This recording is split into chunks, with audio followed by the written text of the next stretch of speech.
नमस्कार फ्रेंड्स, मैं Madhavi, recce healer and past life therapist.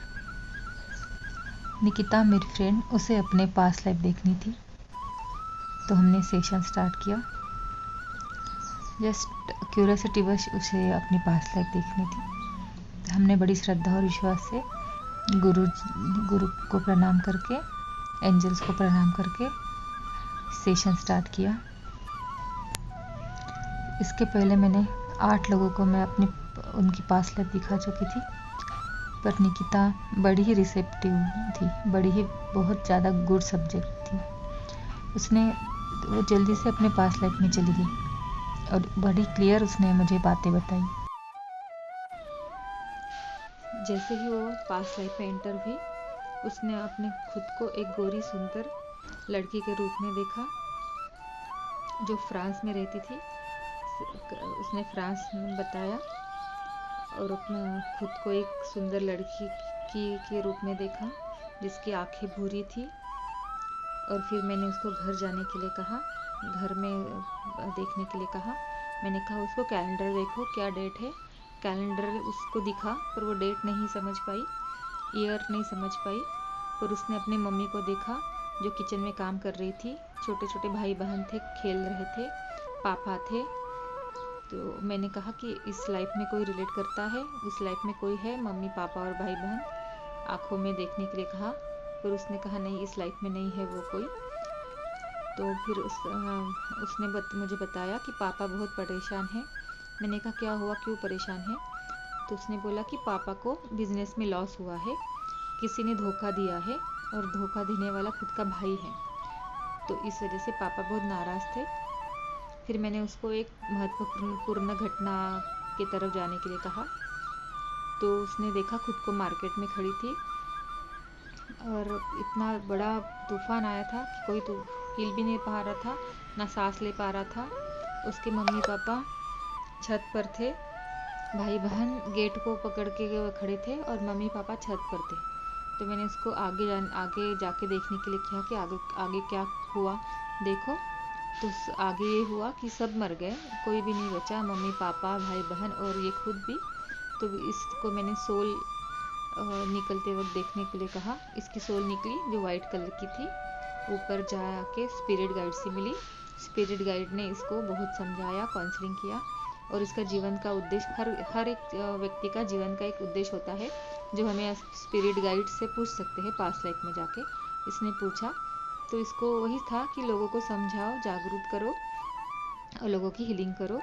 यही इसका उद्देश्य था उस लाइफ में भी। और ये अभी भी हीलर है, रेकी हीलर है और ये एक्यूप्रेशर भी लोगों को सिखाती है। और फिर मैंने उसको नेक्स्ट और कोई महत्वपूर्ण जीवन देखने के लिए बोला। तो फिर ये नेक्स्ट अपने जीवन में पहुंची, ये राजस्थान में पहुंची और ये खुद मेल थी उस वक्त। तो बड़ा ही पोशाक का इसने बड़ा सुंदर वर्णन किया था, जैसे राजस्थानी पहनते हैं पगड़ी वगैरह, पोशाक इसने बड़ी सुंदर देखी थी। फिर ये अपने घर गई उस लाइफ में, राजस्थान वाले। और उसने देखा कि घर में एक पत्नी है, छोटा सा, बहुत छोटा सा घर था, झोपड़ी ही थी। पत्नी को देखा, पत्नी खुश थी, ये भी खुश था। ये खुद वैद्य था और लोगों का इलाज करता था। कोई लोग पैसे देते तो ले लेता था, कोई नहीं देते तो मुफ्त में कर देता था। इसी वजह से शायद आर्थिक स्थिति थोड़ी कम अच्छी थी। एक बेटा था 21 साल का, इसकी खुद की उम्र थी 50 साल शायद, और पत्नी की इसने करीब करीब 45 ऐसे बताई थी, और 21 साल का लड़का बताया था उसने। तो उसने नाम भी बताया था खुद का, पत्नी का भी नाम बताया था और लड़के का भी नाम बताया था।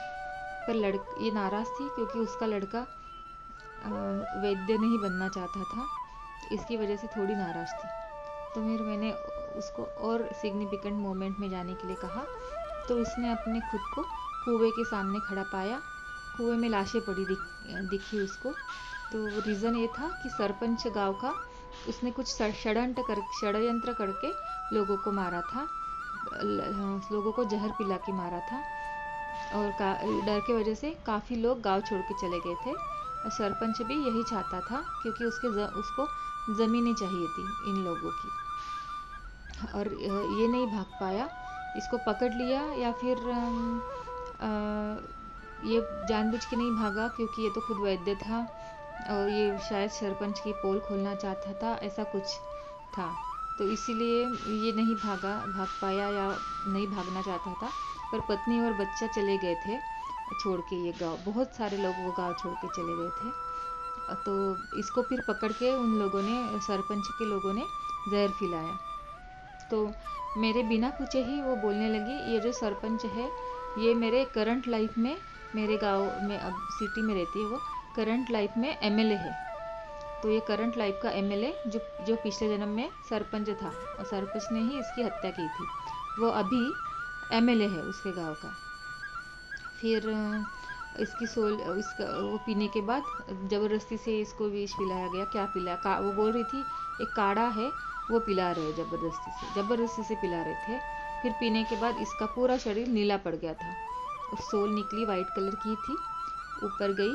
तो इस बार उसको एक स्पिरिट गाइड नहीं मिले पर काफ़ी पवित्र आत्माएं मिली जो उसको बड़े अच्छे से समझा रही थी कि तुमने पूरा मिशन तुम्हारा कंप्लीट नहीं हुआ, तुमने लोगों को और जागरूक करना चाहिए था, तुमने लोगों से और काउंसलिंग करनी चाहिए थी, जागृति लानी चाहिए थी। तो वो समझा रहे थे। तो ये इतनी कॉन्शियस थी, ये मुझे बोलती है कि मुझे बोल रही थी कि माधवी मुझे ना एक और सवाल पूछना है स्पिरिट गाइड से, या फिर वो जो आत्मा थे ना, एंजल्स थे उनसे। तो मैं चुप हो गई और थोड़ी देर बाद उसने बोला हाँ अभी मेरा सवाल पूछना हो गया। फिर मैं उसको अपने करंट लाइफ में वापस लाई। फिर उसने बताया कि क्या सवाल पूछा। उसने पूछा कि ये जो सरपंच था पिछले जन्म में अभी एमएलए है करंट लाइफ में, तो एमएलए का जो बेटा है उसका एक्सीडेंट हुआ है और वो व्हील चेयर पे है। तो मुझे बार बार ये ख्याल आता था कि मैं इसकी हीलिंग करूँ। तो मैंने ये सवाल एंजल से पूछा कि मैं हीलिंग करूँ क्या, तो एंजल ने हाँ कहा। तो ये सवाल उसने खुद ही से पूछा एंजल्स को। तो इसी उसने अपने 2 जन्म देखे और फिर वो वापस आ गई अपने जन्म में। तो इस तरह से कोई भी अपने जन्म देख सकता है। बड़ी आसान विधि होती है ये। कॉन्शियस माइंड और सबकॉन्शियस माइंड, हमारे 2 माइंड होते हैं। कॉन्शियस माइंड को पूरी तरह से रिलैक्स कर दिया जाता है, फिर सबकॉन्शियस माइंड ज़्यादा एक्टिव होता है।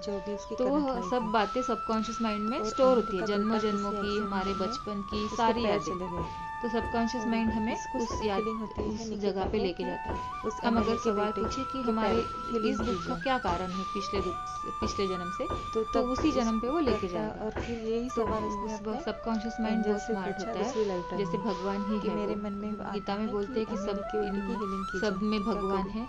तो यही हमारा सबकॉन्शियस माइंड भगवान है जो हमें सब दिखाता है। पर हमें थोड़ा रिसेप्टिव अगर हो, बबीता जो अभी निकिता जैसा, सरपंच ने ही इसको जहर दिलाया। निकिता ज़्यादा रिसेप्टिव थी तो वो जल्दी से चली गई थी अपने पास्ट में।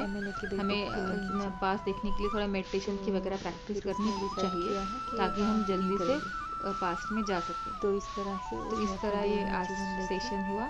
अगर मेरा ये वीडियो आपको अच्छा लगा हो तो लाइक और शेयर कीजिए और मेरे साथ चैनल को सब्सक्राइब कीजिए। Thank you so much. धन्यवाद। जय श्री कृष्ण।